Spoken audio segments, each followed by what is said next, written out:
Next, we have Anastasia Somoza.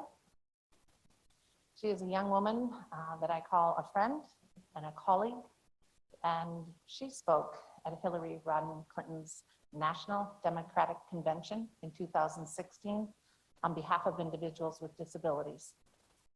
Today, she is sharing a more personal story of her life and how she became a disability advocate. So now we would like to welcome Anastasia Somoza via a recorded message.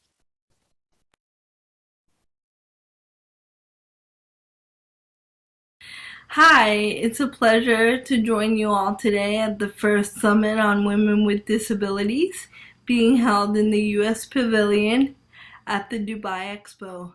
Thank you to the World Events Disability Coalition for organizing and coordinating this event, to U.S. Pavilion Commissioner Bob Clark for hosting the summit, to St. Cloud State University for inviting me to be a member of the coalition, and of course to my lifelong friend and mentor, Secretary Hillary Rodham Clinton, for her extraordinary remarks and lovely introduction. It wasn't long before Secretary Clinton gave her visionary remarks from Beijing back in 1995, declaring that women's rights are human rights and human rights are women's rights, that I got my first opportunity as a 9-year-old little girl with a developmental disability called cerebral palsy, as a wheelchair user, to realize that when women and girls are given the opportunity to have their voices be heard and show what they are able to contribute, not only in their day-to-day lives, but in the lives of many others in their communities, that we can and will make a very big difference. I got that first opportunity when then President Clinton hosted a children's meeting at the White House and gave each of us an opportunity to tell him about the world in which we wanted to live, the changes we wanted to see him make in his administration so that our future could be different and better than the one that came before us. So I took that opportunity to introduce him to my twin sister Alba, who has the same developmental disability as I do, but speaks and communicates using augmentative communication. She uses a computer to speak.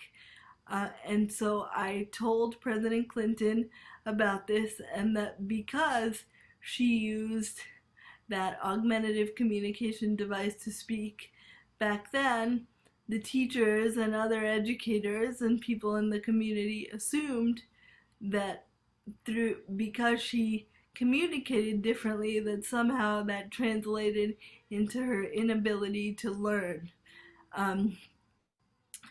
Even though she and I woke up every morning in the same apartment, went to school together on the same bus, pulled up to the school building in wheelchairs, and when we went into the school building, though, I went in one direction and was in a mainstream classroom alongside my non-disabled peers, and she was placed in a segregated special education classroom where she wasn't the only child at the time not being taught because of the perception of the disabilities that those children had, and somehow the belief that those disabilities prevented them from being able to absorb the same knowledge and show that they were learning in the same way that non-disabled children could in the mainstream classrooms. So I asked him and his administration, the U.S. Secretary of special education at the time, Judy Human, to give my sister the chance to be in a regular class just like me. And it was just that one question at that young age that helped me start to realize that I could make a difference as long as there was an opportunity for me to be seen and heard. I could change things for the better for other people with disabilities across the country, and especially women and girls just like me. When we successfully got through school, the next challenge was to convince broader society that we had something to contribute in the world of work. And even though there were all throughout this period, including the early educational years, there were already pieces of legislation in the U.S., the Individuals with Disabilities Education Act and the Americans with Disabilities Act, two pieces of civil rights legislation.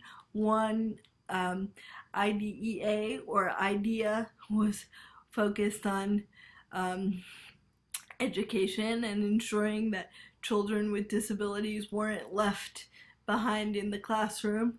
And the Americans with Disabilities Act, which is now over 30 years old, is the most comprehensive piece of civil rights legislation that's not only meant to acknowledge that we, as people with disabilities, as women with disabilities, not only that we have the same rights, but we deserve to live in a world where we can see those rights realized. And in different sections of it, it outlines how, that is supposed to take place when it comes to physical access. So accessibility, structural accessibility, like ramps and elevators for wheelchair users and other accommodations that would allow people with varying disabilities to be able to access public spaces. And then there's a section of it that addresses work, that is supposed to prevent discrimination of people in the workforce, and much, much more. But I often get asked, how did you become an advocate? And my one answer is that advocacy, I didn't choose advocacy. Advocacy chose me. And I say that because, as I've been describing already, my twin sister and I, along with many, many people before our generation, were born into a world that was not accessible to us physically, but also attitudinally and socially. And so I say advocacy chose me because it was my life experiences, my lived experience as a disabled little girl, and then a disabled and now as a disabled young woman trying to succeed in the workforce while maintaining my health insurance, for example, which provides me with the assistance and accommodation that I need to have somebody, for example, to help me get out of bed in the morning. I wouldn't be able to show up at my job if I didn't have that accommodation and that assistance through my health care. Here in the United States, we call it home and community-based services. So now that I was given the opportunity to thrive educationally, I've chosen to use that education to stay in the advocacy and political space so that I can continue to tell the stories of the lived experiences of many other people with disabilities, so that our elected officials who are crafting the laws that are going to impact our lives on a day-to-day basis locally never forget about the lived experiences of people with disabilities like myself. And I realized that in order for us to get to a place where disability is seen as an inherent part of the human experience, which is where I think we need to be in order for the vision of the Americans with Disabilities Act, the Individuals with Disabilities Education Act, and the International Human Rights Treaty, the Convention on the Rights of Persons with Disabilities, in order for all of these extraordinary documents for their vision and purpose to truly be realized, we need to go beyond the letter of the law and live in the spirit of what these laws say. And the only way to truly do that is to continue to create opportunities for people with disabilities in general, particularly women with disabilities, especially considering that the disabled population represents 15% of the total global population.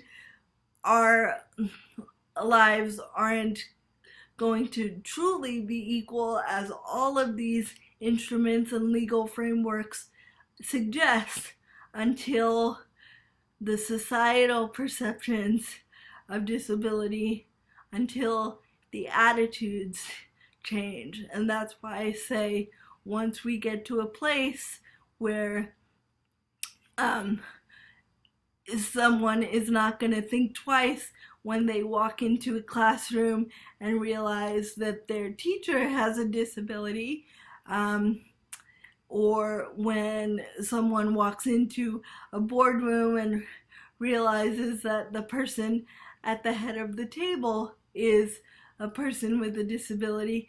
It isn't until that is seen as the norm rather than the exception that I think we will have achieved something great as a global community. And the only way to do that is to continue to work together collectively to create opportunities, as I had the privilege of being able to highlight in my DNC speech in 2016 on behalf of then presidential candidate Hillary Clinton, is that she saw me and invested in me and gave me these opportunities.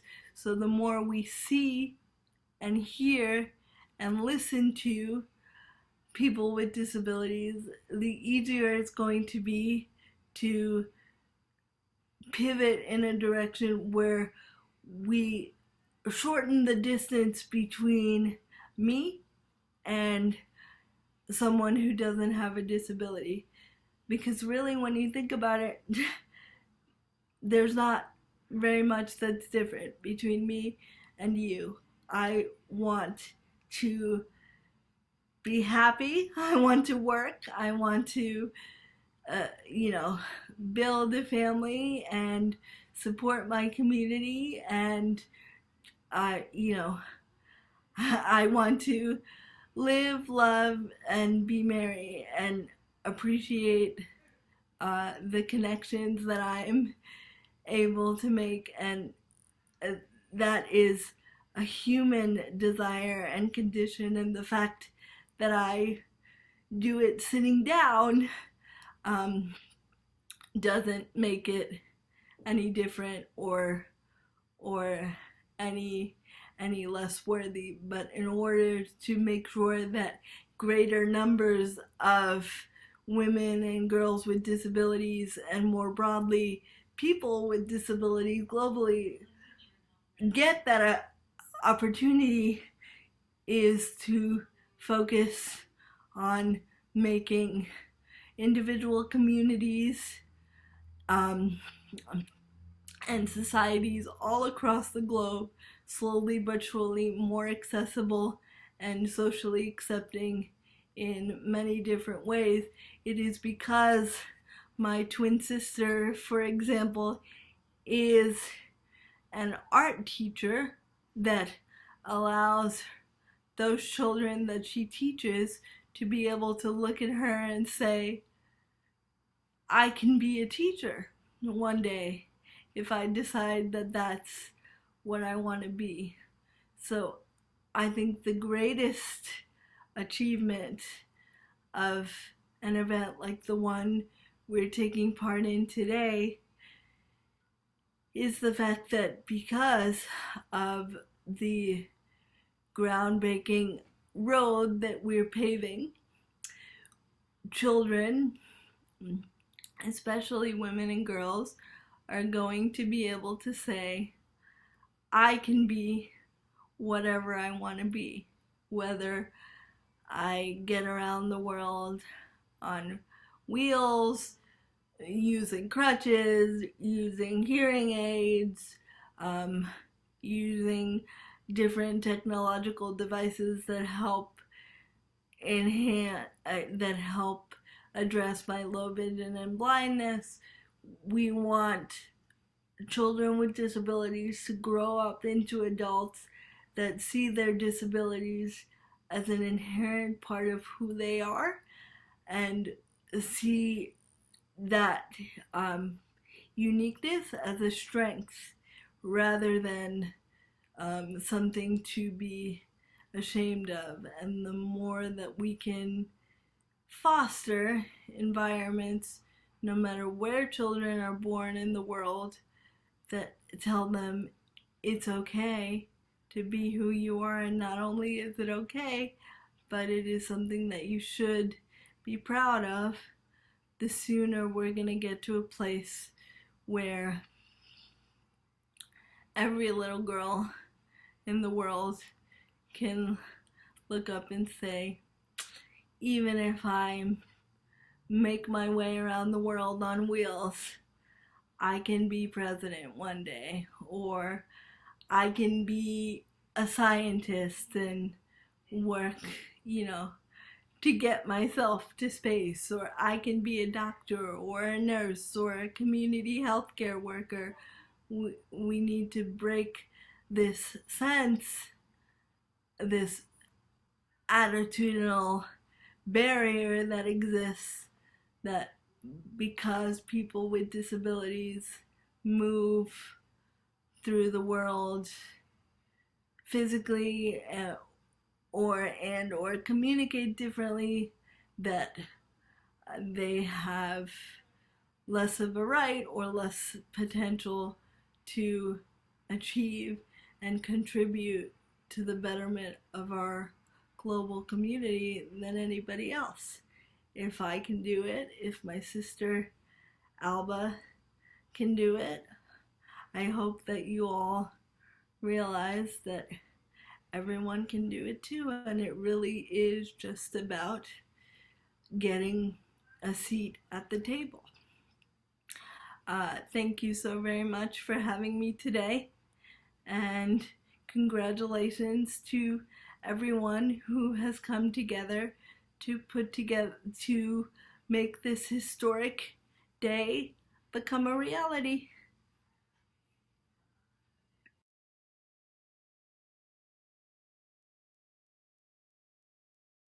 I really, really love Anastasia Somoza so much. I wish she could have been here. Anastasia finished by saying the attitudinal barriers. Those are the ones, obviously, we can't see. And I really believe those are some of the greatest barriers that we face.